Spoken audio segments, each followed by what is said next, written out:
ਇੱਕ ਓਂਕਾਰ ਸਤਨਾਮ ਕਰਤਾ ਪੁਰਖ ਨਿਰਭਉ ਨਿਰਵੈਰ ਅਕਾਲ ਮੂਰਤ ਅਜੂਨੀ ਸੈਭੰ ਗੁਰ ਪ੍ਰਸਾਦ।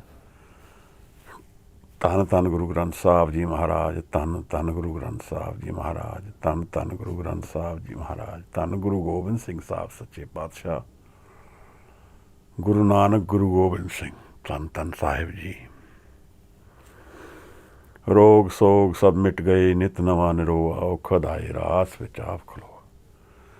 ਵਾਹਿਗੁਰੂ ਜੀ ਕਾ ਖਾਲਸਾ, ਵਾਹਿਗੁਰੂ ਜੀ ਕੀ ਫਤਿਹ। ਵਾਹਿਗੁਰੂ ਜੀ, ਅੱਜ 31ਵੀਂ ਪੌੜੀ ਦੀ ਅਸੀਂ ਵਿਚਾਰ ਕਰਨੀ ਹੈ। ਆਸਣ ਲੋਏ ਲੋਏ ਭੰਡਾਰ। ਕੋਈ ਇਸ ਪੌੜੀ ਨੂੰ ਅਸੀਂ ਪੜ੍ਹ ਲਈਏ 2 ਵਾਰ, ਥੋੜ੍ਹਾ ਜਿਹਾ ਧਿਆਨ 'ਚ ਆ ਜਾਏ, ਫਿਰ ਹੁਕਮ ਅਨੁਸਾਰ ਵਿਚਾਰ ਸ਼ੁਰੂ ਕਰਾਂਗੇ। ਵਾਹਿਗੁਰੂ ਜੀ ਕਾ ਖਾਲਸਾ, ਵਾਹਿਗੁਰੂ ਜੀ ਕੀ ਫਤਿਹ। ਆਸਨ ਲੋਏ ਲੋਏ ਭੰਡਾਰ, ਜੋ ਕਿਛ ਪਾਇਆ ਸੋ ਏਕਾ ਵਾਰ, ਕਰ ਕਰ ਵੇਖੈ ਸਿਰਜਨਹਾਰ, ਨਾਨਕ ਸੱਚੇ ਕੀ ਸਾਚੀ ਕਾਰ। ਆਦੇਸ ਤਿਸੈ ਆਦੇਸ, ਆਦ ਅਨੀਲ ਅਨਾਦ ਅਨਾਹਤ, ਜੁਗ ਜੁਗ ਏਕੋ ਵੇਸ। ਵਾਹਿਗੁਰੂ ਜੀ ਕਾ ਖਾਲਸਾ, ਵਾਹਿਗੁਰੂ ਜੀ ਕੀ ਫਤਿਹ। ਵਾਹਿਗੁਰੂ ਜੀ ਕਾ ਖਾਲਸਾ, ਵਾਹਿਗੁਰੂ ਜੀ ਕੀ ਫਤਿਹ। ਇਹ 4 ਪੌੜੀਆਂ ਸਾਹਿਬ ਨੇ ਇੱਕੋ ਲੜੀ ਨਾਲ ਬੰਨੀਆਂ ਹਨ। ਇੱਥੇ ਅੱਜ 4ਥੀ ਪੌੜੀ ਹੈ। ਕਿਵੇਂ ਸ੍ਰਿਸ਼ਟੀ ਚੱਲਦੀ ਹੈ, ਕਿਵੇਂ ਉਹਦਾ ਹੁਕਮ, ਉਹਦੀ ਸ਼ਕਤੀ ਇਸ ਸ੍ਰਿਸ਼ਟੀ ਵਿੱਚ ਆਉਂਦੀ ਹੈ, ਮਾਇਆ ਕੀ ਹੈ, ਜੀਵਨ ਵਿੱਚ ਜਿੱਤ ਕੀ ਹੈ, ਮਨ ਦੀ ਗੱਲ ਕਿੱਥੇ ਹੈ। ਇਹ ਵਿਚਾਰਾਂ ਇਹਨਾਂ ਪੌੜੀਆਂ ਵਿੱਚ ਚੱਲ ਰਹੀਆਂ ਹਨ। ਭਗਤ ਗਿਆਨ ਸੰਤੋਖ ਦੀ ਗੱਲ ਕੀਤੀ ਹੈ ਕਿ ਧਿਆਨ ਦਾ ਕੀ ਰੋਲ ਹੈ ਜੀਵਨ ਵਿੱਚ। ਮੇਰੇ ਅੰਦਰ ਔਰ ਬਾਹਰ ਦੀ ਦੋਨਾਂ ਦੀ ਕੁਝ ਨਜ਼ਰ ਦੀ ਸ੍ਰਿਸ਼ਟੀ ਦੀ ਗੱਲ, ਕ੍ਰੀਏਸ਼ਨ ਦੀ ਗੱਲ ਇਹਨਾਂ 4 ਪੌੜੀਆਂ ਚੱਲ ਰਹੀ ਹੈ। ਔਰ ਨਾਲ ਉਹਨਾਂ ਨੇ ਇਹ ਵੀ ਐਕਸੈਪਟ ਕੀਤਾ ਹੈ ਕਿ ਸਾਡੀ ਮਾਨਸਿਕ ਰੂਪ ਵਿੱਚ ਮਨ ਦੇ ਵਿੱਚ ਜਿਹੜਾ ਹੈ ਕੋਈ ਦੀਵਾਰਾਂ ਨਹੀਂ ਹਨ। ਸਗਲ ਜਮਾਤੀ ਦੀ ਗੱਲ ਕੀਤੀ ਹੈ। ਇਹ ਦੱਸਿਆ ਉਹਨਾਂ ਨੇ ਸਾਨੂੰ ਕਿ ਰਿੱਧ ਸਿੱਧ ਜਿਹੜੇ ਨੇ ਇਹ ਹੋਰ ਤਰ੍ਹਾਂ ਦੇ ਸੁਆਦ ਨੇ। ਨਾਦ ਵਸਦਾ ਹੈ ਹਰ ਜਗ੍ਹਾ ਦੇ ਵਿੱਚ ਸ੍ਰਿਸ਼ਟੀ ਵਿੱਚ। ਸੰਜੋਗ ਔਰ ਵਿਜੋਗ ਇਹ ਦੋਨੋਂ ਸਾਰੇ ਜੀਵਨ ਨੂੰ ਚਲਾਉਂਦੇ ਹਨ, ਸਾਡੇ ਸਾਰਿਆਂ ਦੇ। ਫਿਰ ਮਾਇਆ ਦੀ ਗੱਲ ਚਲਾਈ ਹੈ, 3 ਸ਼ਕਤੀਆਂ ਦੀ ਗੱਲ ਚਲਾਈ ਹੈ, ਜਿਸ ਨੂੰ ਬ੍ਰਹਮ ਵਿਸ਼ਨੂੰ ਸ਼ਿਵ ਕਰਕੇ ਜਾਣਦੇ ਹੈ। ਸਾਹਿਬ ਨੇ ਫਿਰ ਦੱਸਿਆ ਹੈ ਕਿ ਇਹਨਾਂ ਦੇ ਪਿੱਛੇ ਕੌਣ ਹੈ। ਅੱਜ ਇਹ 4ਥੀ ਪੌੜੀ ਦੇ ਦਰਸ਼ਨ ਹਨ। ਆਸਣ ਤੇ ਬੈਠ ਗਏ ਹਨ ਮਹਾਰਾਜ। ਉਹਦੇ ਆਸਣ ਤੇ ਕਿਤਨਾ ਆਨੰਦ ਹੈ, ਉਹਦਾ ਆਸਣ ਕਿਤਨਾ ਪੂਰਾ ਹੈ, ਉਹਦਾ ਆਸਣ ਕਿਤਨਾ ਜੁੜਿਆ ਹੋਇਆ ਹੈ, ਉਹਦਾ ਆਸਣ ਸਾਡੇ ਨਾਲ ਕਿਸ ਤਰ੍ਹਾਂ ਰਿਲੇਸ਼ਨ ਰੱਖਦਾ ਹੈ। ਮਹਾਰਾਜ ਸਾਨੂੰ ਉਸ ਨਿਰੰਕਾਰ ਦੇ ਆਸਣ 'ਤੇ ਲੈ ਜਾ ਰਹੇ ਹਨ। ਧੰਨ ਗੁਰੂ ਨਾਨਕ ਸਾਹਿਬ ਜੀ ਜਿਹੜੇ ਨਿਰੰਕਾਰ ਦੇ ਆਸਣ ਦੀ ਗੱਲ ਸਾਡੇ ਕੰਨਾਂ ਵਿੱਚ ਪਾ ਰਹੇ ਹਨ। ਸਾਹਿਬ ਨੇ ਸਾਨੂੰ ਜਪਜੀ ਵਿੱਚ ਕਿਤਨਾ ਪਿਆਰਾ ਆਦੇਸ਼ ਕੀਤਾ ਹੈ। 4 ਪੌੜੀਆਂ ਸੁਣੇ ਦੀ ਵਿੱਚ ਇਹੀ ਸਮਝਾਇਆ ਹੈ ਕਿ ਜੋ ਅਸੀਂ ਸੁਣਾਂਗੇ ਜੀਵਨ ਵਿੱਚ ਉਸ ਤਰ੍ਹਾਂ ਜੀਵਨ ਬਣ ਜਾਏਗਾ। ਜੋ ਅਬਜ਼ੋਰਬ ਕਰਾਂਗਾ ਮੈਂ, ਜੋ ਮੈਂ ਅੰਤਰ ਗ੍ਰਹਿਣ ਕਰਾਂਗਾ ਮਨ ਵਿੱਚ, ਮਨ ਉਸ ਤਰ੍ਹਾਂ ਢਲ ਜਾਏਗਾ। ਇਹ ਹੁਣ ਜਪਜੀ ਨੂੰ ਸੁਣਦੇ ਸੁਣਦੇ ਕਿਸ ਤਰ੍ਹਾਂ ਮਨ ਵਿੱਚ ਫਰਕ ਆਉਂਦਾ ਜਾ ਰਿਹਾ ਹੈ, ਇਹਨੂੰ ਵੀ ਦੇਖਣਾ ਹੈ। ਕਿਵੇਂ ਨਿਰਾਲੇ ਜਿਹੇ ਦਰਸ਼ਨ ਹਨ। ਕਈ ਵਾਰ ਤਾਂ ਅਸੀਮ ਦਿਖਦੀ ਹੈ ਸਾਰੀ ਬਾਣੀ। ਇਹ ਸਾਡੇ ਮਨ ਦੇ ਭੇਦ ਹਨ, ਮਨ ਦੇ ਵਿੱਚ ਫਰਕ ਹਨ ਕਿ ਸਾਨੂੰ ਇਸ ਬਾਣੀ ਦੇ ਪੂਰੀ ਤਰ੍ਹਾਂ ਦਰਸ਼ਨ ਨਹੀਂ ਹੋ ਪਾ ਰਹੇ ਹਨ। ਨਹੀਂ ਤਾਂ ਨਿਰੰਕਾਰ ਨਾਲ ਜੁੜਨ ਦੇ ਵਾਸਤੇ ਇਸ ਬਾਣੀ ਦੇ ਦਰਸ਼ਨ ਬਹੁਤ ਹਨ। ਅਸੀਂ ਅਗਰ ਨਿਰੰਕਾਰ ਨਾਲ ਜੁੜਨਾ ਹੈ, ਜੀਵਨ ਦੀ ਅਲਟੀਮੇਟ ਮਿਸਟਰੀ ਸੋਲਵ ਕਰਨੀ ਹੈ, ਅਸੀਂ ਰੋਜ਼ ਦੀ ਸ਼ਕਤੀ ਲਗਾਉਂਦੇ ਹਾਂ, ਕਿਤਨੀ ਹੀ ਪ੍ਰੋਬਲਮਸ ਦੇ ਵਿੱਚ ਉਲਝਦੇ ਹਾਂ। ਆਪਣੇ ਕਾਰੋਬਾਰਾਂ ਦੀ, ਆਪਣੇ ਘਰ ਦੀ ਵਿਵਸਥਾ ਦੀ, ਫਾਈਨੈਂਸਿਸ ਦੀ, ਬੱਚਿਆਂ ਦੀਆਂ ਉਲਝਣਾਂ ਦੀਆਂ, ਮਾਤਾ ਪਿਤਾ ਦੀਆਂ, ਸਹਿਯੋਗੀ ਦੀਆਂ, ਹੋਰ ਅਨੇਕਾਂ ਹੀ ਉਲਝਣਾਂ, ਅੱਜ ਕੱਲ੍ਹ ਕੋਵਿਡ ਦੀ ਵੀ ਹੈ। ਇਹਦੇ ਵਿੱਚ ਸਭ ਵਿੱਚ ਅਸੀਂ ਆਪਣੀ ਸ਼ਕਤੀ ਲਗਾਉਂਦੇ ਹਾਂ। ਜੀਵਨ ਦਾ ਜਿਹੜਾ ਮੂਲ ਤੱਤ ਹੈ, ਉਹਦੇ ਵਿੱਚ ਕਿਤਨੀ ਸ਼ਕਤੀ ਲਗਾਉਣਾ। ਜਿਹੜਾ ਦੀਵਾਰ ਅਸਲ ਵਿੱਚ ਖੋਲ੍ਹਣਾ ਹੈ, ਜਿੱਥੇ ਸਾਰੇ ਸੰਭਾਲੇ ਜਾਂਦੇ ਹਨ, ਉਸ ਦੀਵਾਰ ਦੇ ਵਾਸਤੇ ਮੈਂ ਕਿਤਨੀ ਐਨਰਜੀ ਲਗਾਉਂਦਾ ਹਾਂ, ਕਿਤਨਾ ਐਫਰਟ ਕਰਦਾ ਹਾਂ।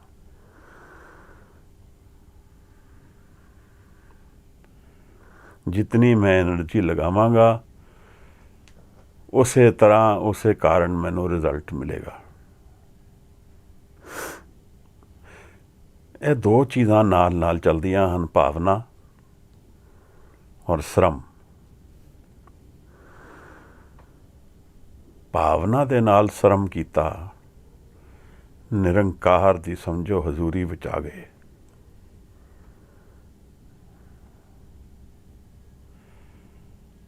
ਉਹਦੇ ਪੁਕਾਰ ਕੀਤੀ, ਉਸ ਨੂੰ ਵਿਆਕੁਲ ਹੋ ਗਏ ਉਸ ਦੇ ਕਾਰਨ, ਨਾ ਮਿਲਣ ਦੇ ਕਾਰਨ, ਤਾਂ ਸਮਝ ਲਈਏ ਮਿਲਣਾ ਤੈਅ ਹੋ ਗਿਆ। ਪਰ ਅਰਦਾਸ ਸੱਚੇ ਦਿਲੋਂ ਹੋਏ, ਸੱਚੀ ਭਾਵਨਾ ਨਾਲ ਹੋਏ। ਦੇਖੋ, ਇਹ ਵੀ ਅਚਰਜ ਗੱਲ ਹੈ ਕਿ ਭਾਵਨਾ ਜਿਹੜੀ ਹੈ ਉਹ ਦੁਵੈਤ ਵਿੱਚ ਰਹਿੰਦੀ ਹੈ, ਡੁਐਲਿਟੀ ਵਿੱਚ ਰਹਿੰਦੀ ਹੈ। ਅਸੀਂ ਦੁਵੈਤ ਵਿੱਚ ਹਾਂ, ਸਾਡਾ ਮਨ ਦੁਵੈਤ ਵਿੱਚ ਹੈ। ਅਸੀਂ ਦੁਵੈਤ ਨੂੰ ਛੱਡ ਕੇ ਪਾਰ ਨਹੀਂ ਜਾ ਪਾਉਂਦੇ, ਕਿਉਂਕਿ ਸਾਡਾ ਬਾਣੀ ਦੇ ਨਾਲ ਇੱਕ ਮਿਕਤਾ ਸੁਰਤ ਦਾ ਗਿਆਨ ਨਹੀਂ ਹੋਇਆ ਹੈ। ਜੀਵਨ ਨੂੰ ਸੁਰਤ ਨਹੀਂ, ਧਿਆਨ ਨਹੀਂ ਬਣਿਆ ਹੈ, ਸੁਰਤ ਨਹੀਂ ਆਈ ਹੈ। ਸ਼ਬਦ ਦੇ ਵਿੱਚ ਆਪਣੇ ਆਪ ਨੂੰ ਭੁੱਲ ਨਹੀਂ ਪਾ ਰਿਹਾ ਹਾਂ।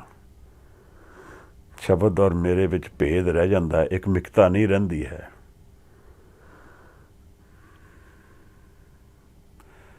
ਪਰ ਇਸ ਸਾਰੀ ਸਮੱਸਿਆ ਦਾ ਹੱਲ ਭਾਵਨਾ ਦੇ ਵਿੱਚ ਹੈ। ਭਾਵਨਾ ਵਿੱਚ ਇੰਨੀ ਸ਼ਕਤੀ ਅਸਿਮੀਲੇਟ ਹੋ ਸਕਦੀ ਹੈ ਕਿ ਇਹ ਮਨ ਉਸ ਅਵਸਥਾ ਨੂੰ ਪ੍ਰਾਪਤ ਕਰ ਲਵੇ। ਝੂਠਾ ਪਿਆਰ ਤੇ ਨਹੀਂ ਕਰ ਸਕਦਾ ਉਹਦੇ ਨਾਲ ਕੋਈ। ਦੁਨੀਆ ਵਿੱਚ ਤਾਂ ਝੂਠਾ ਪਿਆਰ ਹੀ ਹੁੰਦਾ ਹੈ। ਕੋਈ ਸ਼ਾਇਦ ਨਹੀਂ ਹੁੰਦਾ ਹੈ। ਪਰ ਦੁਨਿਆਵੀ ਤੌਰ 'ਤੇ ਅਗਰ ਥੋੜ੍ਹਾ ਜਿਹਾ ਗਹਿਨ ਰੂਪ ਵਿੱਚ ਦੇਖੀਏ ਤੇ ਪ੍ਰੇਮ ਦੇ ਨਾਂ ਵਿੱਚ ਕੋਈ ਕਿਸੇ ਨੂੰ ਵਰਤ ਰਿਹਾ ਹੈ, ਆਪਣੀ ਕੋਈ ਲੋੜਾਂ ਪੂਰੀ ਕਰ ਰਿਹਾ ਹੈ, ਕਿਸੇ ਵੀ ਤਰ੍ਹਾਂ ਦੀਆਂ ਹੋਣ। ਇਹ ਛਲ ਉਹਦੇ ਨਾਲ ਨਹੀਂ ਹੋ ਸਕਦਾ। ਉਹਦੇ ਨਾਲ ਤੇ ਅਗਰ ਸੱਚਾ ਪ੍ਰੇਮ ਬਸ ਗਿਆ ਮਨ ਵਿੱਚ ਤਾਂ ਉਹ ਆ ਗਿਆ ਸਮਝੋ। ਫਿਰ ਦੇਰ ਨਹੀਂ ਹੈ।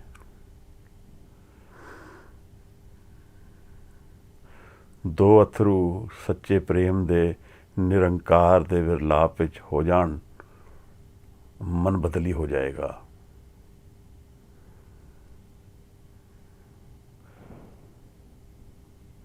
ਉਹਦੇ ਜਾਣਨ ਦੀ ਕਿਰਨਾਂ ਮਨ ਵਿੱਚ ਆ ਜਾਣਗੀਆਂ।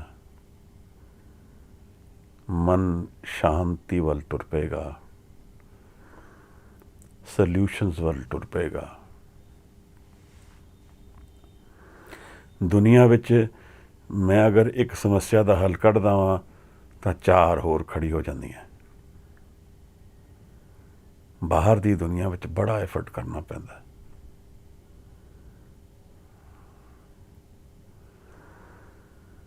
ਨਿਰੰਕਾਰ ਦੀ ਦੁਨੀਆ ਵਿੱਚ ਕੁਝ ਫਰਕ ਹੈ। ਉਹਦੇ ਆਸਣ ਦੀ ਗੱਲ ਅੱਜ ਸਾਹਿਬ ਕਰਦੇ ਹਨ ਸਾਡੇ ਨਾਲ। ਔਰ ਜਿਵੇਂ ਕਿ ਕੁਝ ਅਸੀਂ ਕੀਤਾ ਹੀ ਨਹੀਂ ਔਰ ਭੰਡਾਰੇ ਖੁੱਲ੍ਹ ਗਏ ਹਨ। ਇਸ ਦੁਨੀਆ ਵਿੱਚ ਭੰਡਾਰਾ ਬਣਾਉਣਾ ਹੋਏ, ਯਾਨੀ ਕਿ ਵੈਲਥ ਇਕੱਠੀ ਕਰਨੀ ਹੋਏ, ਜਾਂ ਤਾਂ ਫਰੇਬ ਬੜਾ ਜ਼ੋਰ ਦਾ ਕਰਨਾ ਹੋਏਗਾ, ਧੋਖਾ ਕਰਨਾ ਹੋਏਗਾ, ਚੋਰੀ ਕਰਨੀ ਹੋਏਗੀ। ਮਿਹਨਤ ਕਰਾਂਗੇ ਤੇ ਸ਼ਾਇਦ ਪੂਰਾ ਜਨਮ ਨਿਕਲ ਜਾਏ। ਭੰਡਾਰੇ ਇਕੱਠੇ ਕਰਦੇ। ਪਰ ਸਾਹਿਬ ਤੇ ਉਹਦੇ ਆਸਣ ਤੇ ਬੈਠੇ ਉਹਦੇ ਆਸਣ ਦੀ ਇਸ ਤਰ੍ਹਾਂ ਗੱਲ ਕਰ ਰਹੇ ਹਨ ਜਿਵੇਂ ਕਿ ਉਹ ਹਾਜ਼ਰ ਹੈ ਭੰਡਾਰਾ। ਦੇਖੋ ਸਤੋਰੀ ਹੈ ਇਹ ਦਿਲ। ਅਸੀਂ ਦੀਪਕ ਦੀ ਗੱਲ ਕੀਤੀ ਸੀ, ਦਿਲੇ ਦੀਪਕ। ਇਹ ਉਹ ਸ਼ਬਦ ਉਸ ਤਰ੍ਹਾਂ ਦਾ ਹੀ ਕੁਝ ਲੱਗ ਰਿਹਾ ਹੈ। ਲੋਏ ਲੋਏ ਭੰਡਾਰ।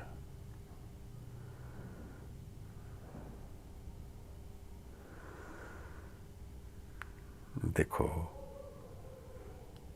ਉਹਦੇ ਭੰਡਾਰੇ ਖੋਲ੍ਹਣ ਵਾਸਤੇ ਸਿਰਫ ਅੰਤਰ ਜਾਣ ਦੀ ਲੋੜ ਹੈ।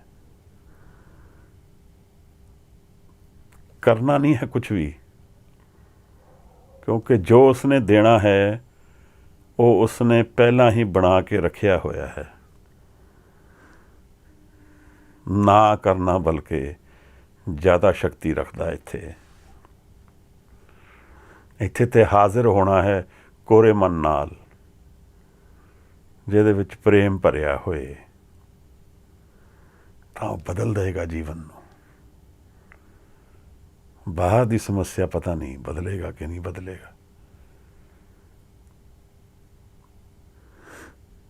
ਇਹ ਤਾਂ ਕਹਿਣਾ ਮੁਸ਼ਕਿਲ ਹੈ, ਪਰ ਬਾਹਰ ਦੀ ਸਮੱਸਿਆ ਨੂੰ ਦੇਖਣ ਦਾ ਤਰੀਕਾ ਬਦਲ ਜਾਏਗਾ। ਆਸਣ ਲੋਏ ਲੋਏ ਭੰਡਾਰ।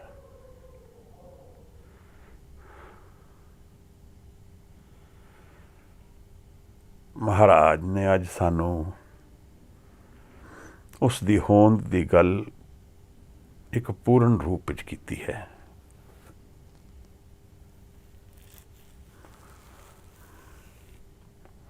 ਲੋਏ ਲੋਕਾਂ ਦੀ ਵੀ ਗੱਲ ਹੈ, ਬਾਹਰ ਦੀ ਗੱਲ ਹੋ ਗਈ। ਜਿਤਨੇ ਵੀ ਸ੍ਰਿਸ਼ਟੀ ਵਿੱਚ ਲੋਕ ਹਨ, ਫਿਜ਼ੀਕਲ ਮਾਤ ਲੋਕ ਹੋ ਗਿਆ, ਪਾਤਾਲ ਲੋਕ ਹੋ ਗਿਆ, ਇਹ ਸਾਰੇ ਲੋਕ ਹਨ। ਇਹਦੇ ਵਿੱਚੋਂ ਵਸਦਾ ਹੈ, ਪਰ ਇਹ ਤੇ ਉਹਦੀ ਫਿਜ਼ੀਕਲ ਪ੍ਰੈਜ਼ੈਂਸ ਹੈ।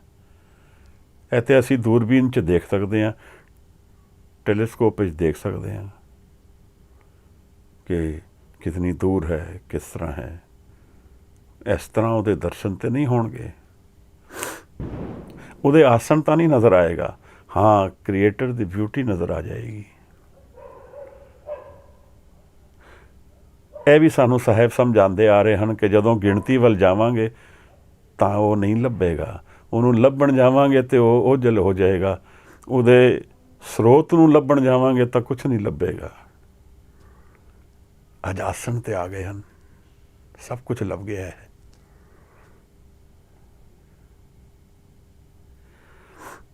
ਧੰਨ ਗੁਰੂ ਨਾਨਕ।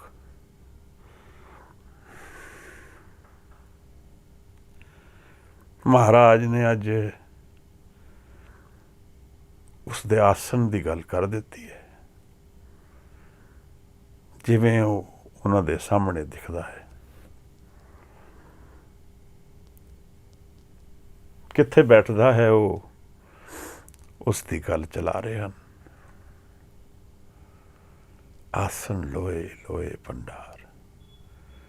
ਇਹ ਲੋਏ ਦਾ ਅਰਥ ਪ੍ਰਕਾਸ਼ ਵੀ ਹੈ। ਉਹਦਾ ਆਸਨ ਮਨ ਦੇ ਵਿੱਚ ਪ੍ਰਕਾਸ਼ ਦੇ ਰੂਪ ਵਿੱਚ ਹਾਜ਼ਰ ਹੈ, ਆਨੰਦ ਦੇ ਰੂਪ ਵਿੱਚ ਹਾਜ਼ਰ ਹੈ,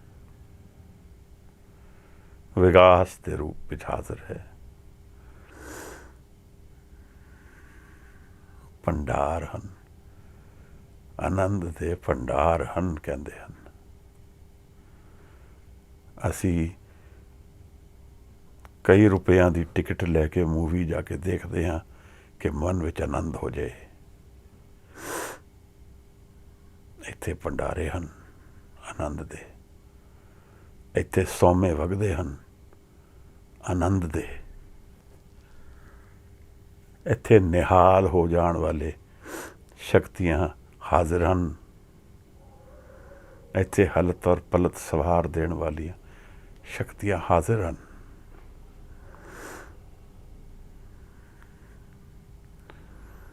ਜੇ ਮਨ ਆਪਾ ਖੋਦੇ, ਇਤਨੇ ਆਨੰਦ ਦੀ ਕਹਾਣੀ ਚੱਲ ਰਹੀ ਹੈ। ਭੰਡਾਰੇ ਹਨ ਪ੍ਰਕਾਸ਼ ਦੇ। ਬਾਹਰ ਦੇ ਰੂਪ ਵਿੱਚ ਉਹ ਵਿਰਾਜਮਾਨ ਹੈ। ਇਹ ਜਗ ਸੱਚੇ ਕੀ ਹੈ ਕੋਠੜੀ, ਸੱਚੇ ਕਾ ਵਿਸ਼ਵਾਸ। ਔਰ ਅੰਤਰ ਵਿੱਚ ਵੀ ਉਹਦਾ ਆਸਨ ਹੈ। ਦੇਖਣਾ ਨਹੀਂ ਹੈ ਕਿਸੇ ਦਿਨ ਉਹਦਾ ਆਸਨ। ਮੇਰੇ ਮਨ ਵਿੱਚ ਤਾਂ ਤਾਂਘ ਉੱਠਦੀ ਹੈ ਕਿ ਉਸ ਦੇ ਆਸਨ ਨੂੰ ਜਾਣੀਏ। ਸਾਨੂੰ ਸਭ ਨੂੰ ਪੁਕਾਰਨਾ ਚਾਹੀਦਾ ਹੈ ਕਿ ਉਹਦੇ ਆਸਨ ਵੱਲ ਅਸੀਂ ਵੀ ਜਾਈਏ।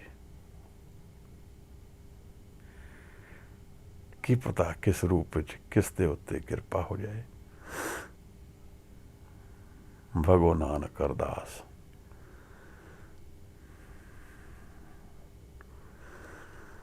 ਪੁਕਾਰੀਏ ਭਗੋ ਨਾਨਕ। ਗੱਲ ਕੀ ਹੈ ਕਿ ਇੱਥੇ ਰੋਜ਼ਮर्रा ਦੇ ਜੀਵਨ ਵਿੱਚ ਬੜੇ ਭੁਲੇਖੇ ਹਨ। ਗੁਆਚ ਜਾਂਦਾ ਹੈ ਮਨ।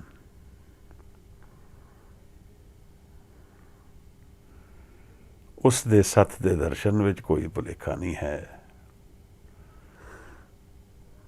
ਉੱਥੇ ਆਨੰਦ ਦਾ ਰੂਪ ਹੋ ਜਾਂਦਾ ਹੈ ਮਨ।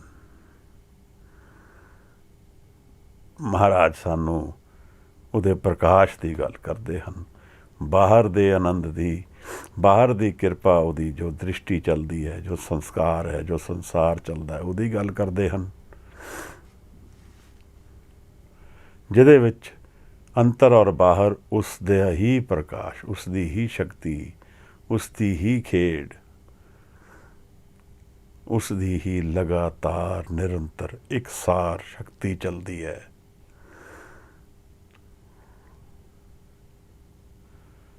ਆਸਨ ਲੋਏ ਲੋਏ ਭੰਡਾਰ। ਕਿਵੇਂ ਜਿਵੇਂ ਕੋਈ ਇਹਨਾਂ ਚਾਰ ਸ਼ਬਦਾਂ 'ਚ ਹੀ ਮੇਰੇ ਮਨ ਨੂੰ ਕਾਬੂ ਕਰ ਲਿਆ ਹੈ। ਅੱਗੇ ਜਾਣ ਦਾ ਤਾਂ ਹੁਣ ਜੀ ਨਹੀਂ ਕਰਦਾ। ਇੱਥੇ ਹੀ ਸਮਾ ਜਾਈਏ। ਉਸ ਦੇ ਆਸਣ ਦੇ ਵਿੱਚ ਆਪਣੇ ਮਨ ਨੂੰ ਲੀਨ ਕਰ ਦਈਏ। ਹੋਰ ਕੀ ਮਿਲੇਗਾ ਇਸ ਦੁਨੀਆ ਤੋਂ। ਆਨੰਦ ਦੇ ਭੰਡਾਰੇ ਵਗਦੇ ਹੋਣ ਕਿਧਰੇ, ਔਰ ਮੇਰੇ ਤੋਂ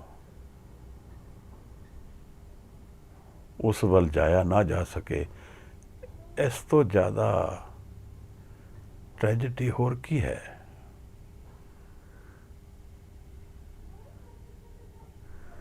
ਪੁੱਛਣਾ ਬਣਦਾ ਹੈ ਕਿ ਮਹਾਰਾਜ ਮੈਨੂੰ ਵੀ ਆਸਣ ਦੇ ਦਰਸ਼ਨ ਹੋਣ, ਮੈਂ ਉਹਦੇ ਐਕਸਪੀਰੀਅੰਸ ਵਿੱਚ ਉਤਰ ਸਕਾਂ। ਇਸ ਮਨ ਦੀ ਖੇਡ ਨੂੰ ਮੈਂ ਜਾਣ ਸਕਾਂ। ਇਹਦੇ ਮਨ ਦੇ ਅਨੇਕਾਂ ਰੋਗਾਂ ਵਿੱਚੋਂ ਪਾਰ ਜਾ ਕੇ ਮੈਂ ਉਹਦੇ ਆਸਣ ਦੇ ਦਰਸ਼ਨ ਕਰ ਸਕਾਂ। ਆਪ ਸਾਹਿਬ ਦੱਸਦੇ ਹਨ, ਬਹੁਤ ਪ੍ਰਕਾਸ਼ ਦੱਸਦੇ ਹਨ। ਲੋਏ ਲੋਏ ਭੰਡਾਰ, ਆਨੰਦ ਦੇ ਭੰਡਾਰੇ ਹਨ।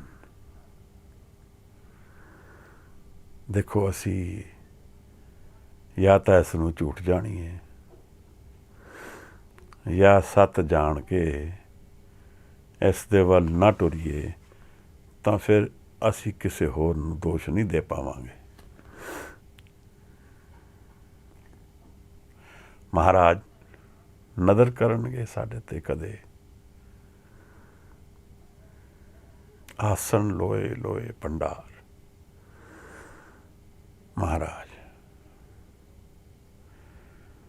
ਉਹਦੇ ਆਸਣ, ਉਹਦੇ ਭੰਡਾਰੇ, ਉਹਦਾ ਪ੍ਰਕਾਸ਼, ਇਹ ਮੇਰੇ ਮਨ ਦਾ ਸੱਤ ਹੈ ਜੋ ਮੇਰੇ ਤੋਂ ਓਝਲ ਹੈ। ਜਿੱਥੇ ਮੈਂ ਨਹੀਂ ਹਾਂ, ਨਿਰੰਕਾਰ ਸੱਤ ਰੂਪ ਵਿੱਚ ਪ੍ਰਗਟ ਹੈ। ਉਹਦਾ ਆਸਣ ਵੀ ਉਹ ਹੈ, ਪ੍ਰਕਾਸ਼ ਵੀ ਉਹੀ ਹੈ, ਭੰਡਾਰੇ ਵੀ ਉੱਥੇ ਹਨ।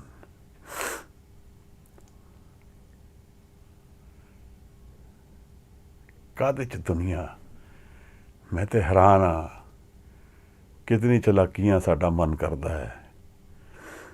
ਕੀ ਅਸੀਂ ਨਹੀਂ ਕਰਦੇ ਹਾਂ। ਉਹ ਤਾਂ ਇਸ ਤਰ੍ਹਾਂ ਗੱਲ ਕਰ ਰਹੇ ਹੈ ਜਿਵੇਂ ਇੱਕ ਪੈਰ ਰੱਖਿਆ ਤੇ ਆਸਣ ਦੇ ਦਰਸ਼ਨ ਹੋ ਗਏ ਹਨ।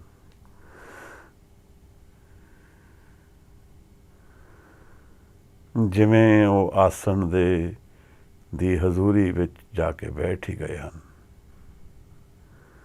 ਜਿਵੇਂ ਮਨ ਦੇ ਵਿੱਚ ਝਾਕੀ ਮਾਰੀ ਹੋਏ ਔਰ ਆਨੰਦ ਹੋ ਗਏ ਹਨ। ਸਤੋਰੀ ਆ ਗਈ ਹੈ। ਮਰਦਾਨਾ ਜੀ ਨੂੰ ਕਹਿੰਦੇ ਹਨ, ਉਠਾਓ ਰਬਾਬ। ਸਿੱਧਾਂ ਨੂੰ ਦੱਸ ਰਹੇ ਹਨ। ਪੁੱਛਦੇ ਹੋਣੇ, ਮਹਾਰਾਜ ਕਿੱਥੇ ਰਹਿੰਦੇ ਹੋ? ਨਿਰੰਕਾਰ ਕਿੱਥੇ ਰਹਿੰਦਾ ਹੈ? ਬਸ ਛੇੜ ਗਈ ਤਾਰ,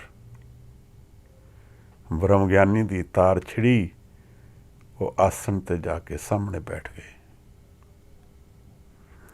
ਇਤਨੀ ਹੀ ਦੇਰ ਲੱਗਦੀ ਹੈ।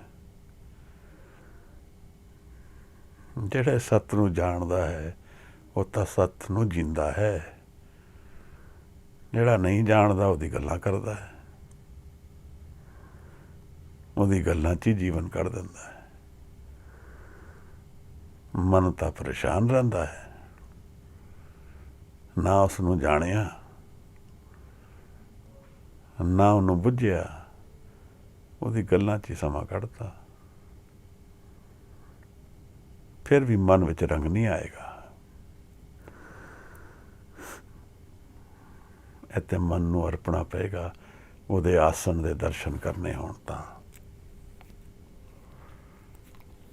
ਜਿੰਦੇ ਜੀ ਮਰਨ ਦੀ ਗੱਲ ਜਦੋਂ ਕਰਦੇ ਹਨ, ਉਹ ਇਹੀ ਗੱਲ ਕਰਦੇ ਹਨ ਕਿ ਝੂਠਾ ਮਨ ਜਿਹੜਾ ਮੇਰਾ ਈਗੋ ਬੇਸਡ ਮਾਈਂਡ ਹੈ, ਜਿੱਥੇ ਮੈਂ ਹੰਕਾਰ ਰੂਪ ਹਾਜ਼ਰ ਹਾਂ, ਉਹਨੂੰ ਤਿਆਗ ਦਿਆਂ।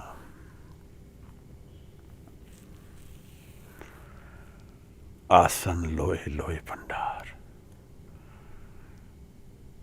ਭੰਡਾਰ ਸ਼ਬਦ ਕਿਤਨਾ ਵਾਸਟ ਹੈ, ਕੋਈ ਅੰਤ ਨਹੀਂ ਹੈ। ਅਸੀਂ ਕਾਰੋਬਾਰ ਕਰਦੇ ਹਾਂ। ਕੋਈ ਨਵੀਂ ਚੀਜ਼ ਬਣਾਉਣੀ ਹੋਏ, ਪਹਿਲੀ ਵਾਰ 'ਚ ਕਦੇ ਨਹੀਂ ਬਣਦੀ ਹੈ। ਬਾਰ-ਬਾਰ ਐਫਰਟ ਕਰਨਾ ਪੈਂਦਾ ਹੈ। ਬਹੁਤ ਐਫਰਟ ਤੋਂ ਬਾਅਦ ਕਿਧਰੇ ਪਰਫੈਕਸ਼ਨ ਤਾਂ ਕਦੇ ਵੀ ਨਹੀਂ ਆਉਂਦੀ, ਬਟ ਐਕਸੈਪਟੇਬਲ ਹੋ ਜਾਂਦਾ ਹੈ।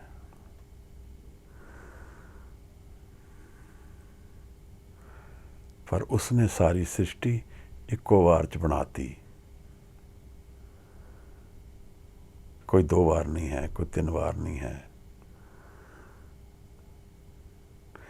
ਜਿਹੜੀ ਚੀਜ਼ ਪ੍ਰੇਮ ਨਾਲ ਰਚੀ ਜਾਏਗੀ ਔਰ ਉਹਦੇ ਪਿੱਛੇ ਕੋਈ ਟਾਰਗੇਟ ਗੋਲ ਨਹੀਂ ਹੋਏਗਾ, ਤਾਂ ਉਹ ਪਰਫੈਕਸ਼ਨ ਵੱਲ ਹੀ ਜਾਏਗੀ।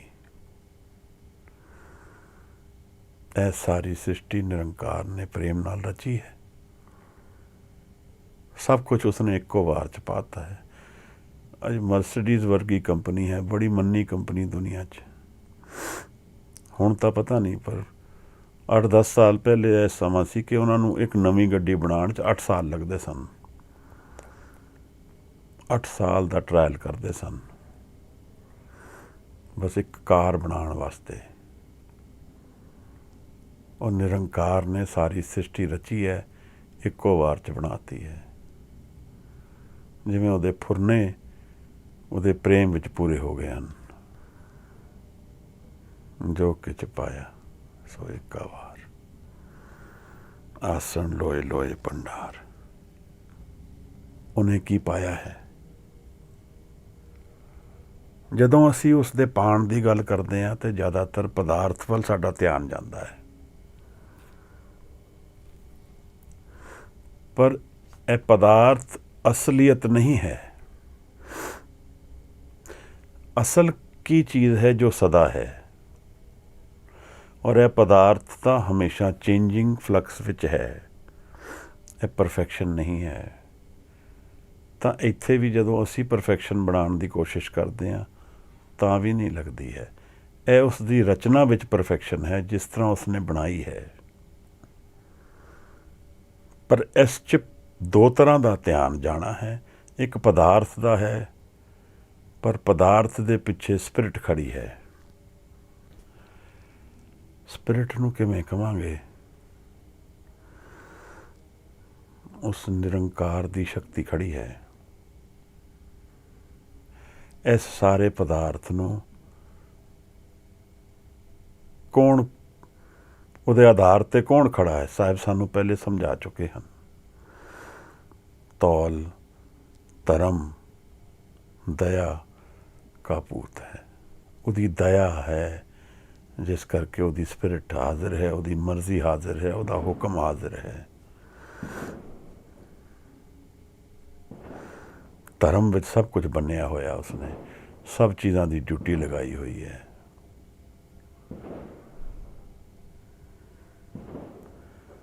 ਦਰਅਸਲ ਕੀ ਗੱਲ ਹੈ ਕਿ ਇੱਕ ਪਾਸੇ ਅਪਾਰ ਪ੍ਰੇਮ ਦੇ ਭੰਡਾਰੇ ਹਨ ਔਰ ਦੂਸਰੇ ਪਾਸੇ ਪਰੇਸ਼ਾਨੀਆਂ ਦਾ ਸੋਮਾ ਵਗਦਾ ਹੈ। ਜਿਹਦੇ ਕੋਲ ਨਹੀਂ ਹੈ ਉਹ ਪਰੇਸ਼ਾਨ ਹੈ, ਜਿਹਦੇ ਕੋਲ ਹੈ ਉਹ ਵੀ ਪਰੇਸ਼ਾਨ ਹੈ। ਤਾਂ ਜਿਹੜਾ ਮਨ ਸਾਰਾ ਟਾਈਮ ਕਨਫਿਊਜ਼ਨ ਵਿੱਚ, ਪਰੇਸ਼ਾਨੀ ਵਿੱਚ ਰਹਿੰਦਾ ਹੈ, ਉਸ ਨੂੰ ਕਦੇ ਇਹ ਭਰੋਸਾ ਨਹੀਂ ਹੁੰਦਾ ਕਿ ਮੇਰੇ ਬੜੇ ਨਾਲ ਹੀ ਬਸ ਪਲਕ ਝਪਕਣ ਦੀ ਦੇਰ ਵਿੱਚ ਹੀ ਸਾਰੀ ਸਮੱਸਿਆਵਾਂ ਦਾ ਸਲਿਊਸ਼ਨ ਹੈ।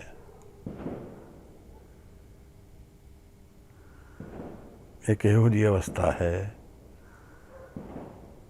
ਜਿੱਥੇ ਭੰਡਾਰੇ ਹਨ ਔਰ ਕੋਈ ਪਰੇਸ਼ਾਨੀ ਨਹੀਂ ਹੈ। ਕਨਵਿੰਸ ਨਹੀਂ ਹੁੰਦਾ ਨਾ ਮਨ, ਉਹ ਇਹੀ ਕਹਿੰਦਾ ਰਹਿੰਦਾ ਹੈ ਪਰ ਇਹਦਾ ਕੀ ਹੋਏਗਾ, ਉਹਦਾ ਕੀ ਹੋਏਗਾ। ਇੱਥੇ ਫਿਰ ਬਜ਼ੁਰਗਾਂ ਦੀ ਗੱਲ ਸਿਆਣੀ ਹੈ, ਚੋਟ ਖਾ ਕੇ ਹੀ ਇਨਸਾਨ ਸੱਤ ਵੱਲ ਜਾਂਦਾ ਹੈ, ਤਦ ਤੱਕ ਭਟਕਦਾ ਹੀ ਰਹਿੰਦਾ ਹੈ।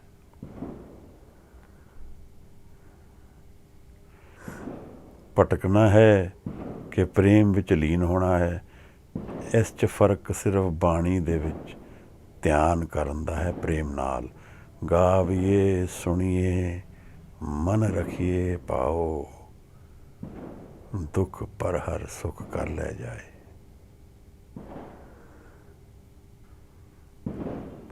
ਦਰਅਸਲ ਗੁਰੂ ਵੀ ਜਿੰਦਾ ਨਹੀਂ ਹੈ ਨਾ। ਹੁਣ ਸਾਨੂੰ ਇਹ ਵੀ ਆਸ ਰਹਿੰਦੀ ਹੈ ਕਿ ਕੋਈ ਜਿੰਦਾ ਜਾਗਦਾ ਇਨਸਾਨ ਮਿਲ ਜਾਏ। ਜਿੰਦਾ ਜਾਗਦਾ ਤੇ ਹੈ ਗੁਰੂ, ਉਸ ਤਰ੍ਹਾਂ ਨਹੀਂ ਜਿਸ ਤਰ੍ਹਾਂ ਅਸੀਂ ਚਾਹੁੰਦੇ ਹਾਂ।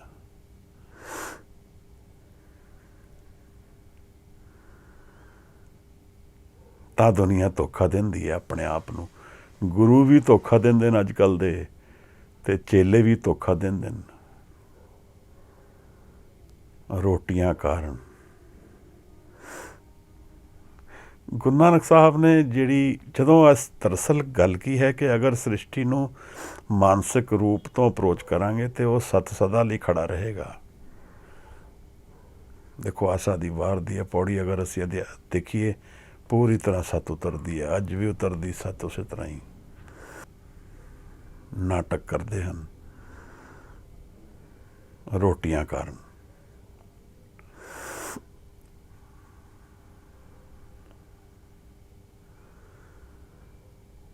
ਪਰ ਇਹ ਗੁਰੂ ਨਾਨਕ ਸਾਹਿਬ ਹਨ, ਇਹ ਉਹਨਾਂ ਦਾ ਸਤ ਦਾ ਦਰਸ਼ਨ ਹੈ। ਆਸਣ ਤੇ ਆ ਕੇ ਗੱਲ ਸੁਣਾ ਰਹੇ ਹਨ ਸਾਨੂੰ, ਜਿਵੇਂ ਕਿ ਸਾਹਮਣੇ ਹੀ ਆਸਣ ਲੱਗਿਆ ਹੋਏ, ਬਸ ਅੱਖਾਂ ਮੀਟਣ ਦੀ ਲੋੜ ਹੈ। ਉਹਦੇ ਆਸਣ ਦੇ ਦਰਸ਼ਨ ਸਭ ਤਰਫ ਹੋ ਰਹੇ ਹਨ, ਜਿਵੇਂ ਪ੍ਰੇਮ ਨਾਲ ਭਰ ਗਏ ਹੋਣ।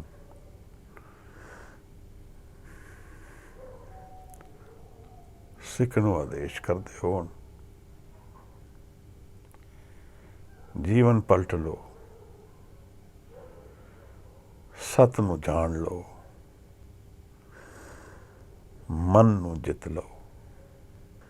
ਦੁਨੀਆ ਦੇ ਤੱਤ ਨੂੰ ਜਾਣੇ ਬਿਨਾ ਆਨੰਦ ਨਹੀਂ ਮਿਲਦਾ ਹੈ।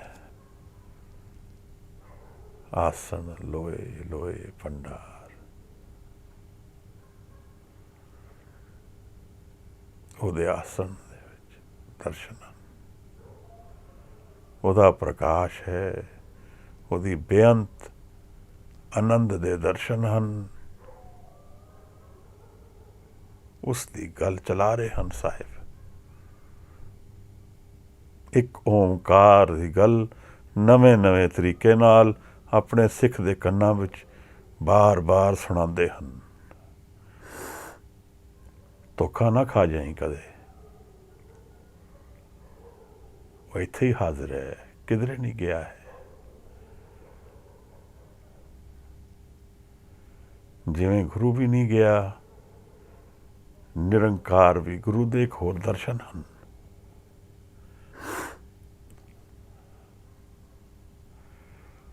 ਇਹ ਸਮਝਾ ਰਹੇ ਹਨ ਕਿ ਜੋ ਸਾਰੀ ਸ੍ਰਿਸ਼ਟੀ ਹੈ ਉਸਨੇ ਇੱਕ ਵਾਰ 'ਚ ਹੀ ਬਣਾਤੀ, ਸਭ ਕੁਝ ਇੱਕ ਵਾਰ 'ਚ ਹੀ ਪਾਤਾ। ਕੋਈ 2 ਵਾਰ, ਕੋਈ 3 ਵਾਰ, ਕੋਈ ਕਰੈਕਸ਼ਨ, ਕੋਈ ਭੇਦ, ਕੋਈ ਕੁਆਂਟਿਟੀ। ਇਹ ਸਾਰੀ ਡਾਇਮੈਂਸ਼ਨਸ ਤੋਂ ਪਰੇ ਦੀ ਗੱਲ ਹੈ ਨਿਰੰਕਾਰ ਦੀ। ਉਹ ਇੱਕ ਵਾਰ 'ਚ ਸਭ ਕੁਝ ਹੈ। ਉਹਦੇ 'ਚ ਕੋਈ ਸੰਸ਼ੋਧਨ ਨਹੀਂ ਹੈ, ਕੋਈ ਘਾਟਵਾਦ ਨਹੀਂ ਹੈ। ਉਹ ਤਾਂ ਹੈ ਔਰ ਪੂਰਾ ਹੈ। ਉਹਦੇ ਇੱਕ ਕਿਣਕੇ ਵਿੱਚ ਉਹਦੀ ਸਾਰੀ ਸ੍ਰਿਸ਼ਟੀ ਦੇ ਦਰਸ਼ਨ ਮਿਲ ਸਕਦੇ ਹਨ। ਉਹਦੇ ਇੱਕ ਪੱਤੇ ਵਿੱਚ ਸਾਰੀ ਨਿਰੰਕਾਰ ਦਾ ਭੇਦ ਮਿਲ ਸਕਦਾ ਹੈ। ਸਾਡੇ ਇੱਕ ਮਨ ਵਿੱਚ ਉਸ ਦਾ ਮਿਲਨ ਹੋ ਸਕਦਾ ਹੈ। इतना ही दूर है जितना मैं अपने अंतर ਝਾਤੀ नहीं मारदा। नहीं मारदा ਤਾਂ कई जन्म निकल जाते हैं। मारदा हाँ ਤਾਂ ऐसे पल विच मिल सकता है। ਇਹਦਾ मन ਇਹ चॉइस मेरी है।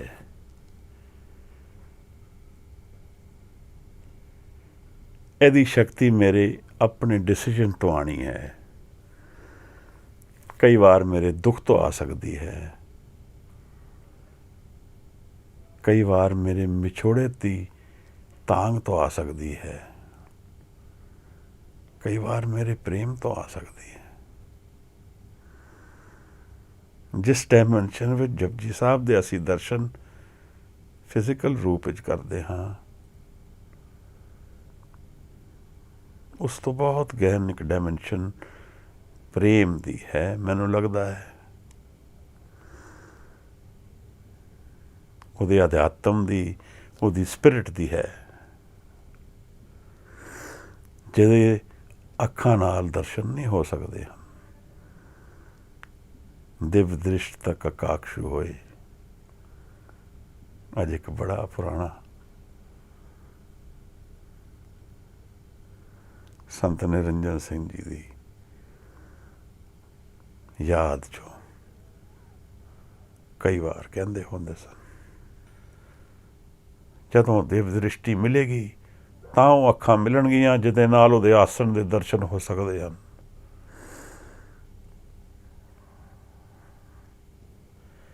ਦਿਵ ਦ੍ਰਿਸ਼ਟੀ ਤਾਕ ਕਾਕਸ਼ੂ ਹੋਏ। ਦਿਵ ਦ੍ਰਿਸ਼ਟ ਬ੍ਰਹਮ ਗਿਆਨ ਨੂੰ ਜਾਣਨ ਵਾਲੇ ਲੋਕ ਬੜੇ ਥੋੜੇ ਹਨ, ਪਰ ਉਹਨਾਂ ਤੋਂ ਇਸ਼ਾਰਾ ਮਿਲ ਜਾਏ, ਮੈਨੂੰ ਲੱਗਦਾ ਜੀਵਨ ਬਦਲੀ ਹੋ ਸਕਦਾ ਹੈ।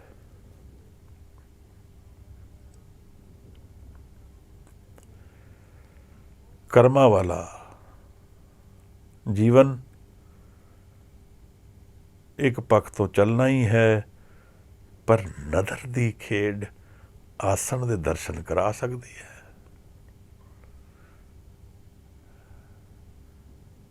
ਕਿਉਂ ਭਾਈ? ਪ੍ਰੇਮ ਦੀ ਖੇਡ, ਗੁਰੂ ਨਾਲ ਪ੍ਰੇਮ ਦੀ ਖੇਡ ਖੇਲਦੇ ਹੋਏ ਕੀ ਸੰਕੋਚ ਹੁੰਦਾ ਹੈ?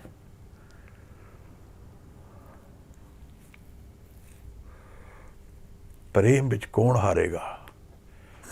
ਸਿਰਫ ਝੂਠ ਹਾਰੇਗਾ, ਡਰ ਹਾਰੇਗਾ, ਵੈਰ ਹਾਰੇਗਾ, ਮਨ ਜਿੱਤੇਗਾ, ਨਿਰੰਕਾਰ ਮਿਲ ਜਾਏਗਾ। ਵਾਹਿਗੁਰੂ। ਆਸਣ ਲੋਏ ਲੋਏ ਭੰਡਾਰ, ਜੋ ਕਿਛ ਪਾਇਆ ਸੋ ਏਕਾ ਵਾਰ।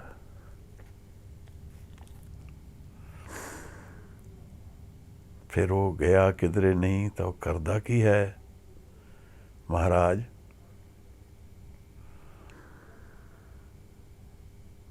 ਕਰ ਕਰ ਵੇਖੇ ਸਿਰਜਣਹਾਰ,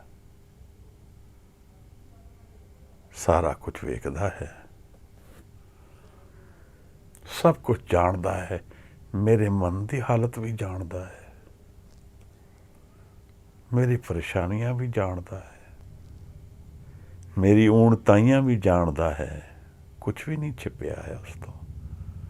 ਕਰਤਾ ਸਭ ਕੁਝ ਜਾਣਦਾ।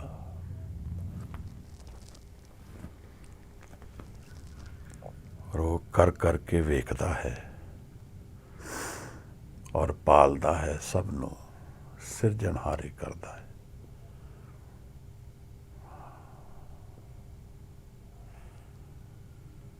ਉਹਦੇ 'ਚ ਦਰਦ ਬੜਾ ਹੋਣਾ ਹੈ ਕਿ ਉਹ ਸਭ ਕੁਝ ਨੂੰ ਪਾਲਦਾ ਹੈ।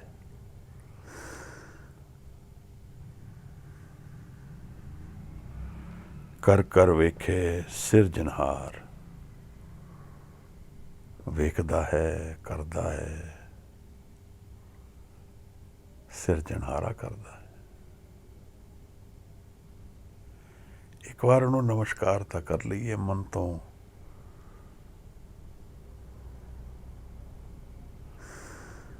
ਜਿਹੜਾ ਸਾਰੀ ਸ੍ਰਿਸ਼ਟੀ ਨੂੰ ਬਣਾਉਣ ਵਾਲਾ ਹੈ,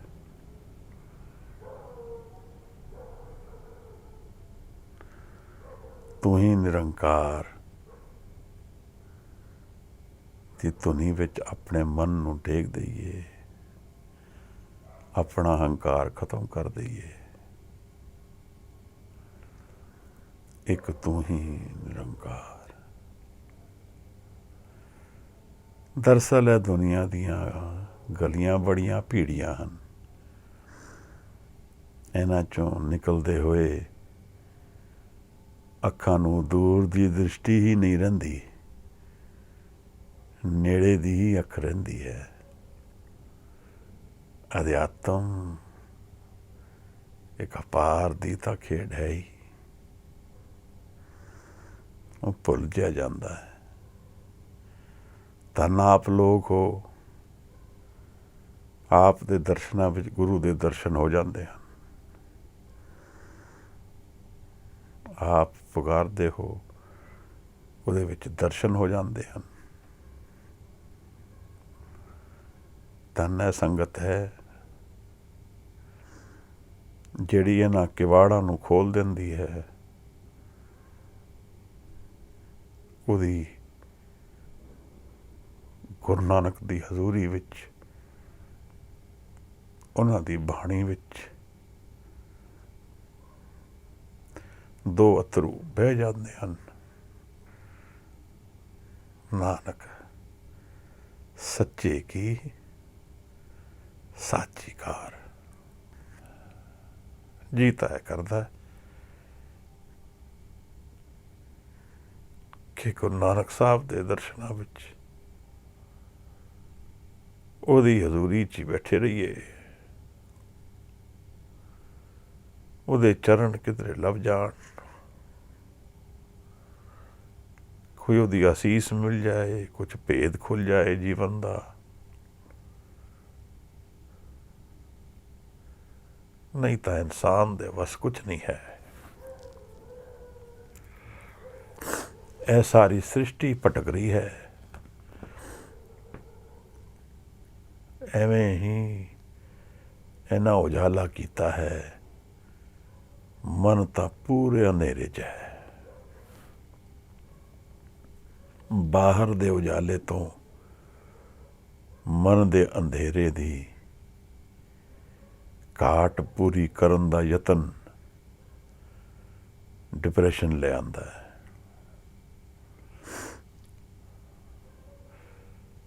ਗਲਤ ਜਗ੍ਹਾ ਤੇ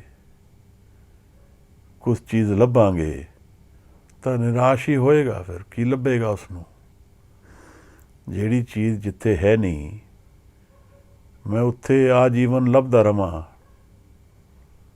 ਤਾਂ ਕੀ ਮਿਲੇਗਾ ਮੈਨੂੰ? ਨਿਰਾਸ਼ਤਾ ਹੀ ਮਿਲੇਗੀ।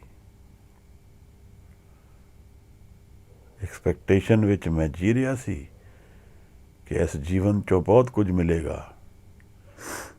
ਕੰਮ ਵੀ ਕੀਤੇ, ਭੱਜ ਦੌੜ ਵੀ ਕੀਤੀ, ਭ੍ਰਮਣ ਕੀਤਾ, ਵਿਸ਼ਰਾਮ ਵੀ ਛੱਡ ਦਿੱਤਾ। ਧੋਖਾ ਮਿਲਿਆ। ਕਰਨਾ ਤਾਂ ਉਹੀ ਸੀ, ਪਰ ਇਸ ਭਾਵ ਨਾਲ ਨਹੀਂ ਸੀ ਕਰਨਾ ਕਿ ਇਹ ਸੱਤ ਹੈ।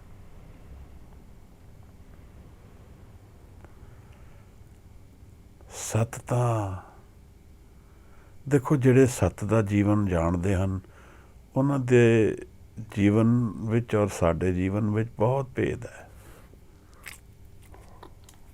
ਉਹਨਾਂ ਦੀ ਚੋਇਸਿਸ ਅਗਰ ਸਟੱਡੀ ਕਰਾਂਗੇ ਤੇ ਕੁਝ ਹੋਰ ਹੀ ਦਿਖਣਗੀਆਂ। ਉਹ ਤਿਆਗ ਰਹੇ ਹਨ ਮਾਨ ਅਪਮਾਨ ਨੂੰ, ਸੱਚ ਝੂਠ ਨੂੰ, ਸੁੱਖ ਦੁੱਖ ਨੂੰ।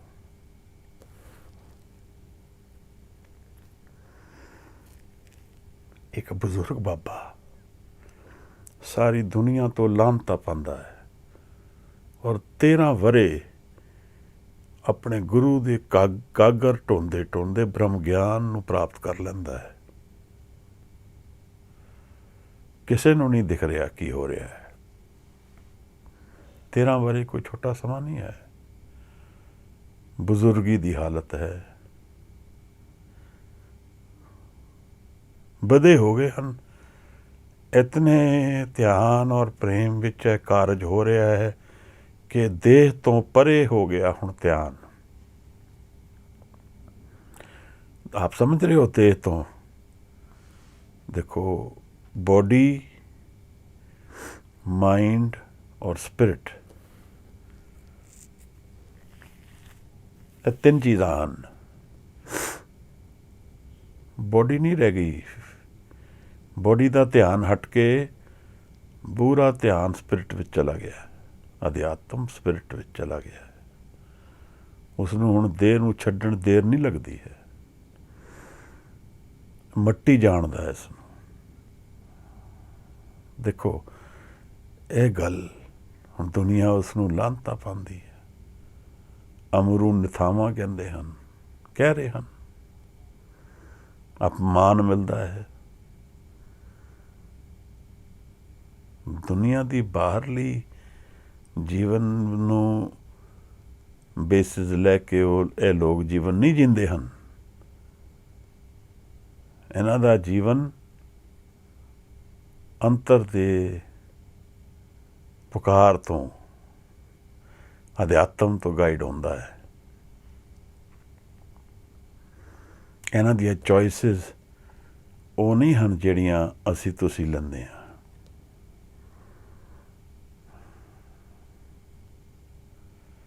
ਇਹਨਾਂ ਦੀਆਂ ਚੋਇਸਿਸ ਬ੍ਰਹਮ ਗਿਆਨ ਦੇ ਦਰਸ਼ਨ ਵਿੱਚ ਹਨ।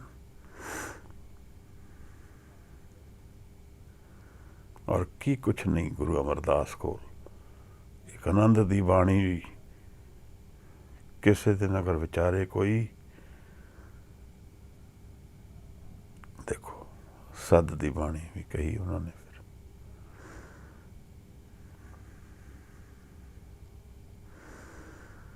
ਔਰ ਉੱਥੇ ਕਿਲ ਹੈ ਜਿੱਥੇ ਕਹਿੰਦੇ ਨੇ ਗੁਰੂ ਅਮਰਦਾਸ ਖੜੇ ਹੋ ਕੇ ਉੱਥੇ ਅਭਿਆਸ ਕਰਦੇ ਸਨ।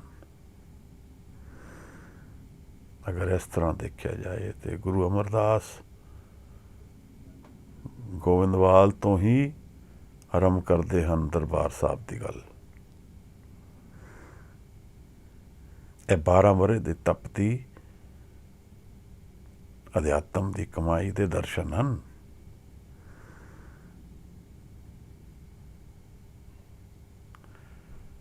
ਇਸ ਨੂੰ ਜਾਣਨਾ ਇਸ ਪੱਖ ਤੋਂ ਜ਼ਰੂਰੀ ਹੈ ਕਿ ਅਸੀਂ ਜਿਹੜਾ ਜੀਵਨ ਜੀ ਰਹੇ ਹਾਂ ਔਰ ਇਹ ਜਿਹੜੇ ਅਧਿਆਤਮਕ ਲੋਕ ਸਾਨੂੰ ਜਿਸ ਜੀਵਨ ਦਾ ਇਸ਼ਾਰਾ ਕਰਦੇ ਹਨ ਉਹਦੇ ਵਿੱਚ ਕੀ ਫਰਕ ਹੈ ਔਰ ਮੈਂ ਕੀ ਬਦਲ ਸਕਦਾ ਆਪਣੇ ਜੀਵਨ ਬਾਰੇ। ਜਿਹੜਾ ਸੱਚਾ ਹੈ ਉਹਦੀ ਸਾਰੀ ਕਾਰ ਸੱਚੀ ਹੋਏਗੀ। ਜਿਵੇਂ ਕੋਈ ਕਿਸੇ ਨੇ PhD ਕੀਤੀ ਹੋਏ ਕਿਸੇ ਭਾਸ਼ਾ ਵਿੱਚ, ਤਾਂ ਫਿਰ ਉਹਦੀ ਹਰ ਗੱਲ ਵਿੱਚ ਉਸ PhD ਦਾ ਰਿਫਲੈਕਸ਼ਨ ਆਏਗਾ ਜਦੋਂ ਉਸ ਭਾਸ਼ਾ ਦੀ ਉਹਦੇ ਨਾਲ ਗੱਲ ਕਰਾਂਗੇ। ਇਸ ਤਰ੍ਹਾਂ ਦੇਖਿਆ ਜਾਏ ਕਿ ਉਸ ਤੋਂ ਸਾਨੂੰ ਪਤਾ ਲੱਗੇਗਾ ਕਿ ਇਹਨੂੰ ਗਿਆਨ ਹੈ। ਉਹਦੀ ਹਰ ਚੀਜ਼ ਤੋਂ ਇੱਕ ਛਾਪ ਆਏਗੀ ਐਕਸਪਲੇਨੇਸ਼ਨ ਵਿੱਚ। ਉਹਦੀ ਹਰ ਚੀਜ਼ ਤੋਂ ਇਹ ਗਿਆਨ ਆਏਗਾ ਕਿ ਇਹ ਜਾਣਦਾ ਹੈ, ਕਿਉਂਕਿ ਉਹਦੇ ਅੰਤਰ ਵਿੱਚ ਹੀ ਗਿਆਨ ਹੈ। ਉਹ ਜਾਣਦਾ ਹੈ ਗੱਲ ਨੂੰ। ਇਸੇ ਤਰ੍ਹਾਂ ਸੱਚ ਦੇ ਦਰਸ਼ਨ ਕਰਨ ਵਾਲਾ ਨਿਰੰਕਾਰ ਜੋ ਸੱਚ ਹੈ, ਜੋ ਸਦਾ ਲਈ ਹੈ, ਉਹਦੀ ਹਰ ਗੱਲ ਦੇ ਉੱਤੇ ਉਹਦੇ ਸੱਚ ਦੇ ਦਰਸ਼ਨ ਹੋਣਗੇ। ਔਰ ਇਨਸਾਨ ਜੋ ਕੁਝ ਬਣਾਏਗਾ ਉਹ ਝੂਠ ਹੋਏਗਾ। ਕਾਰਨ ਉਹਦਾ ਕਿਸ ਤਰ੍ਹਾਂ ਹੈ। ਅਗਰ ਮੈਂ ਸਦਾ ਸ਼ਬਦ ਵਰਤ ਲਵਾਂ, ਇਨਸਾਨ ਦੀ ਕ੍ਰੀਏਸ਼ਨ ਸਦਾ ਲਈ ਨਹੀਂ ਹੈ। ਸਮੇਂ ਵਿੱਚ ਆਪਣੇ ਸਮੇਂ ਅਨੁਸਾਰ ਇਸੇ ਤਰ੍ਹਾਂ ਨਿਰੰਕਾਰ ਦੀ ਹਰ ਚੀਜ਼ ਪਰਫੈਕਸ਼ਨ ਹੈ, ਕਿਉਂਕਿ ਪਹਿਲਾਂ ਤਾਂ ਉਹ ਸਦਾ ਲਈ ਹੈ, ਦੂਸਰੀ ਉਹ ਥਿਰ ਹੈ, ਤੀਸਰੀ ਉਹਦੇ ਹੁਕਮ ਵਿੱਚ ਹੈ ਜੋ ਸੱਚਾ ਹੈ। ਅਗਰ ਸੱਚਾ ਹੀ ਬਦਲਦਾ ਜਾਏਗਾ ਤਾਂ ਉਹਦੀ ਕ੍ਰੀਏਸ਼ਨ ਤੇ ਉਹਦਾ ਅਕਸ ਪਏਗਾ। ਅਗਰ ਸੱਚ ਹੀ ਬਦਲ ਗਿਆ ਤਾਂ ਜੀਵਨ ਦਾ ਆਧਾਰ ਹੀ ਬਦਲਦਾ ਜਾਏਗਾ।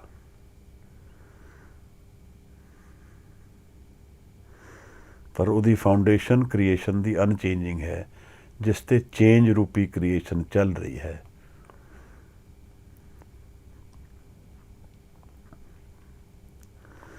ਔਰ ਇਹ ਕਾਰ ਸਾਰੀ ਮੇਰੇ ਮਨ ਵਿੱਚ ਵੀ ਹਾਜ਼ਰ ਹੈ।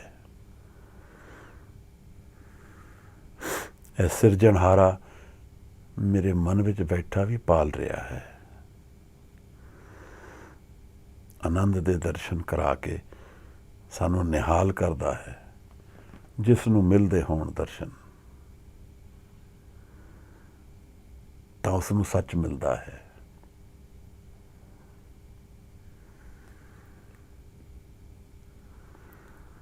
ਆਦੇਸ਼ ਤਿਸੇ ਆਦੇਸ਼। ਨਮਸਕਾਰ ਕਰਦੇ ਹਨ ਸਾਹਿਬ। ਫਿਰ ਐਸੇ ਨਿਰੰਕਾਰ ਨੂੰ ਜਿਹਦੇ ਆਸਣ ਦੇ ਭੰਡਾਰੇ ਭਰੇ ਹਨ, ਸਾਹਿਬ ਆਦੇਸ਼ ਕਰਦੇ ਹਨ, ਨਮਸਕਾਰ ਕਰਦੇ ਹਨ। ਆਦ ਅਨੀਲ ਅਨਾਦ ਅਨਾਹਤ, ਜਿਹੜਾ ਆਦ ਤੋਂ ਹੈ, ਗਿਣਤੀ ਤੋਂ, ਰੰਗ ਤੋਂ, ਦਾਗ ਤੋਂ ਪਰੇ ਹੈ ਔਰ ਅਨਾਦ ਹੈ। ਅਨਾਹਤ ਨਾ ਉਹਦੀ ਹੱਤਿਆ ਹੋ ਸਕਦੀ ਹੈ,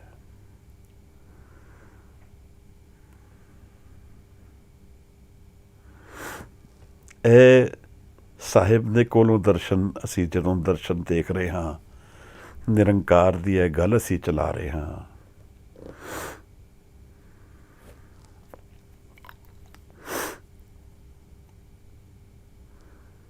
ਤਾਂ ਇੱਕ ਐਸੀ ਬੁਝਾਰਤ ਸਾਹਿਬ ਸਾਡੇ ਸਾਹਮਣੇ ਰੱਖ ਰਹੇ ਹਨ, ਜਿਹੜੀ ਸ਼ਬਦਾਂ ਵਿੱਚ ਦੱਸੀ ਨਹੀਂ ਜਾ ਸਕਦੀ ਹੈ, ਪਰ ਹਜ਼ੂਰ ਕਿਸੇ ਵਿਧੀ ਨਾਲ ਉਸ ਨੂੰ ਪ੍ਰਗਟ ਕਰ ਰਹੇ ਹਨ।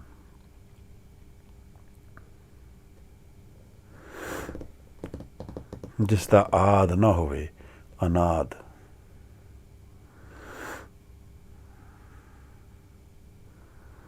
ਲਾਓ ਤਸੂ ਮੈਂ ਪੜ੍ਹਦਾ ਸੀ ਉਸ ਦਿਨ, ਉਹ ਵੀ ਇਹੀ ਕਹਿ ਰਿਹਾ ਸੀ, ਕਹਿੰਦਾ ਉਹਨੂੰ ਢੂੰਡਣ ਜਾਓ ਤੇ ਕਦੇ ਲੱਭਦਾ ਨਹੀਂ, ਉਹਦਾ ਸਿਰਾ ਲੱਭਣ ਜਾਓ ਤਾਂ ਮਿਲਦਾ ਨਹੀਂ, ਬਸ ਉਸ ਨੂੰ ਇੱਕ ਕਹਿ ਸਕਦੇ ਹਾਂ ਕਿ ਇੱਕ ਹੈ। ਮਹਾਰਾਜ ਇੱਕ ਆਨੰਦ ਹੈ,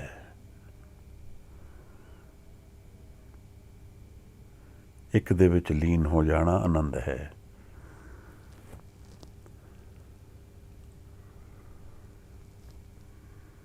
ਜੁਗ ਜੁਗ ਵਿੱਚ ਉਹਦਾ ਵੇਸ ਨਹੀਂ ਬਦਲਦਾ।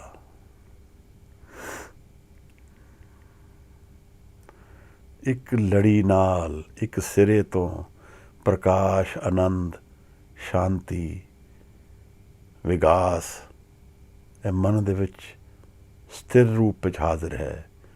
ਇਹਦਾ ਕੁਛ ਨਹੀਂ ਵਿਗੜ ਸਕਦਾ, ਕੋਈ ਨਹੀਂ ਵਿਗਾੜ ਸਕਦਾ ਕੁਛ ਵੀ, ਔਰ ਇਹ ਸਭ ਦੇ ਵਿੱਚ ਹੈ। ਕਿਸੇ ਮੁਸਲਮਾਨ ਵਿੱਚ ਨਾ ਹੋਏ, ਈਸਾਈ ਵਿੱਚ ਨਾ ਹੋਏ, ਕਿਸੇ ਚੋਰ ਦੇ ਵਿੱਚ ਨਾ ਹੋਏ, ਕਿਸੇ ਹਥਿਆਰੇ ਦੇ ਵਿੱਚ ਨਾ ਹੋਏ, ਸਭ ਦੇ ਵਿੱਚ ਹੈ।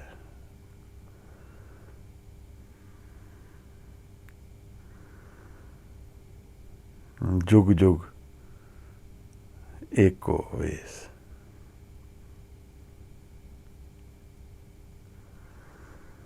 ਇਹ ਮਨ ਹੈ ਜਿਹੜਾ ਭਟਕ ਜਾਂਦਾ ਹੈ, ਉਹਦੇ ਦਰਸ਼ਨ ਤਾਂ ਇੱਕੋ ਰੂਪ ਵਿੱਚ ਚੱਲਦੇ ਹਨ।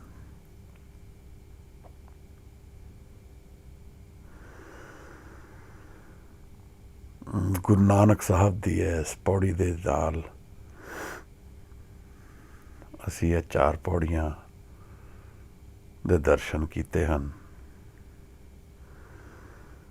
ਇੱਕ ਪੌੜੀ ਸ਼ਾਇਦ ਹੋਰ ਹੈ, 1 ਜਾਂ 2 ਪੌੜੀਆਂ, ਉਸ ਤੋਂ ਬਾਅਦ ਖੰਡਾਂ ਦੇ ਵਿੱਚ ਉਤਰਾਂਗੇ।